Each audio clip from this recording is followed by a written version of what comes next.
সাবধান মুসলমান, একজন যুবক যদি মুসলমানের বাচ্চা হও, মনে রাখবা আমার অনুরোধ, 14ই ফেব্রুয়ারি নামে কোনো ভালোবাসা দিবস নাই, ঠিক কিনা বলেন? আলাদা কোনো দিবস নাই আমাদের। মুমিনের ভালোবাসা কয়দিন? প্রতিদিন। আল্লাহকে ভালোবাসি কয়দিন? রাসূলুল্লাহ সাল্লাল্লাহু আলাইহি সাল্লামকে ভালোবাসি কয়দিন? প্রতিদিন। প্রতিদিন, প্রতিক্ষণ, প্রতি মিনিট নবী সাল্লাল্লাহু আলাইহি সাল্লামকে ভালোবাসি।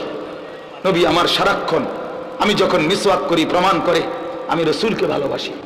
আমার মুখে যখন দাড়ি আছে প্রমাণ করে আমি নবীকে ভালোবাসি। আমি যখন দস্তরখানে বিছায়া খানা খাই প্রমাণ হয় আমি নবীকে ভালোবাসি। তো সেই ভালোবাসা তো প্রতিদিন হবে। আমি যখন বাম পাও দিয়ে বাথরুমে ঢুকি তখনই প্রমাণ হয় আমি নবীকে ভালোবাসি। আমি যখন ডান পাও দিয়ে মসজিদে ঢুকি তখনই প্রমাণ হয় আমি নবীকে ভালোবাসি। আমার স্ত্রী যখন পর্দা করে তখনই প্রমাণ হয় আমি রাসূলকে ভালোবাসি। আমার ঘরে যখন টেলিভিশন চলে না তখনই প্রমাণ হয় আমি রাসূলকে ভালোবাসি।